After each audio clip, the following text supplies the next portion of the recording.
महायुती सरकारच्या नव्या मंत्रिमंडळाचा फॉर्म्युला उद्या निश्चित होणार आहे। महायुतीच्या नेत्यांची उद्या महत्त्वाची बैठक होणार आहे। या बैठकीत खाते वाटपावर निर्णय होईल अशी माहिती मुख्यमंत्री देवेंद्र फडणवीस यांनी दिली। महाविकास आघाडी एक सेक्युलर आघाडी बनलेली आहे अशी टीका अबू आझमी यांनी केली आहे। त्यामुळेच समाजवादी पार्टीने एकला चलोरेची भूमिका घेतली आहे। आम्ही आधीपासूनच महापालिका निवडणुकीच्या तयारीला लागलोय असंही अबू आझमी यांनी स्पष्ट केलंय। शरदचंद्र पवार पक्षाचे नेते गुलाबराव देवकर अजित पवारांच्या राष्ट्रवादीत प्रवेश करणार असल्याच्या चर्चा सुरू आहेत। नुकतंच त्यांनी राष्ट्रवादीचे प्रदेशाध्यक्ष सुनील तटकरे यांची भेट घेतली। चंद्रपूर जिल्ह्यात काँग्रेस आपली पक्ष संघटना मजबूत करणार आहे। जिल्ह्यातील 6 पैकी भाजप 5 तर काँग्रेस एका जागेवर विजयी झाली आहे। आम्ही यात्रांमध्ये हरलो असलो तरी लोकांच्या मनामध्ये जिंकलोय अशी प्रतिक्रिया प्रतिभा धानोरकर यांनी दिली। सदा सरवणकर यांचा माज उतरवायचा होता, तो माज उतरवला, मागचा हिशोब चुकता केला। गद्दारीचे शाप शिवसैनिकांनी पुसून टाकलाय अशा शब्दात उबाठाचे नवनिर्वाचित आमदार महेश सावंत यांनी सरवणकरांवर निशाणा साधलाय।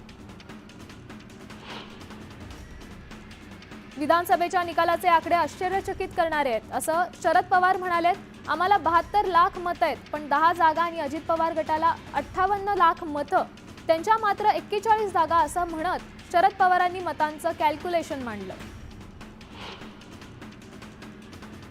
बॅलेट पेपरवर निवडणूक घ्यावी अशी मागणी खासदार सुप्रिया सुळे यांनी केली आहे। इंडिया आघाडीची या संदर्भात चर्चा झाली असून मार्गदर्शन घेऊन सोमवारी कोर्टात जाण्याबाबत निर्णय घेणार असल्याचंही सुळे म्हणाल्या।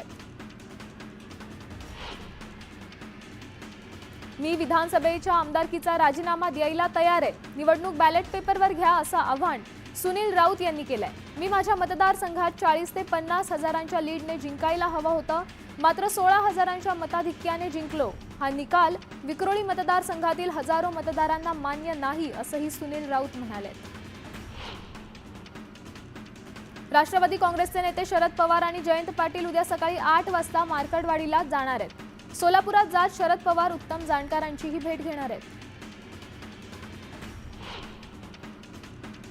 मार्कडवाडी येथे मुख्यमंत्री देवेंद्र फडणवीस यांच्या अभिनंदनाचे बॅनर्स लागलेत। दरम्यान मार्कडवाडी येथे ईव्हीएम वरून 2 मतप्रवाह असल्याचं समोर आलंय। शरद पवार मार्कडवाडीत येत आहेत, ते आपण केलेल्या विकास कामांची पाहणी करायला येत आहेत असा टोला राम सातपुते यांनी लगावलाय। मोहिते पाटलांनी बुडवलेल्या पतसंस्था आणि उत्तम जाणकर यांनी विकलेला चंदापुरी साखर कारखाना पण पवारांनी तोही पाहावा अशा शब्दात त्यांनी निशाणा साधलाय। विरोधी पक्षाचे आमदार शपथ न घेताच अधिवेशनातून बाहेर पडले। विरोधकांनी शपथविधीवर बहिष्कार टाकलाय। नव्या सरकारचा निषेध म्हणून शपथ घेणार नाही अशी भूमिका विरोधी आमदारांनी मांडली। विधानसभा निवडणुकीत झालेल्या ईव्हीएम मशीनच्या घोटाळ्याबाबत विरोधकांनी निषेध व्यक्त केलाय। यावेळी आज आम्ही शपथ घेणार नाही आणि लोकशाही वाचवण्यासाठी लढा देऊ असं वक्तव्य आदित्य ठाकरे यांनी केलंय। मवियाचे आमदार उद्या शपथ घेणार आहेत अशी माहिती जितेंद्र आव्हाडांनी दिली आहे। शरद पवार उद्धव ठाकरेंसोबत बोलल्यानंतर मविया आमदारांनी हा निर्णय घेतलाय। विरोधकांना उद्यापर्यंत आमदारकीची शपथ घ्यावीच लागेल, तरच विरोधकांना परवा कामकाजात सहभागी होता येईल अशी प्रतिक्रिया अजित पवारांनी दिली आहे। प्रवीण दरेकरांनी विरोधकांवर हल्लाबोल केलाय। आमदारकीची शपथ न घेणं म्हणजे विरोधकांचा रडीचा डाव आहे असा टोला दरेकरांनी लगावलाय। तर शपथ न घेतल्यामुळे निवडून देणाऱ्या जनतेचा विरोधक अपमान करतायत असा निशाणाही दरेकरांनी साधलाय। अधिवेशनाच्या पहिल्याच दिवशी मवियाला धक्का बसलाय। समाजवादी पार्टी मवियातून बाहेर पडली आहे। अबू आझमी यांनी आमदारकीची शपथ घेत आम्ही मवियात नाही अशी स्पष्टोक्ती दिली आहे।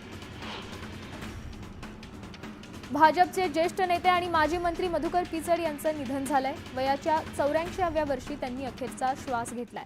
मधुकर पिचड यांच्यावर आज त्यांच्या मूळ गावी शासकीय इतमामात अंत्यसंस्कार करण्यात आले।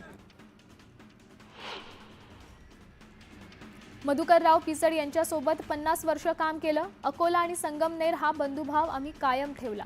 आदिवासी समाजासाठी झटणारा नेता हरपलाय याचं दुःख असल्याची प्रतिक्रिया देत काँग्रेस नेते बाळासाहेब थोरात यांनी मधुकरराव पिचड यांना श्रद्धांजली वाहिली।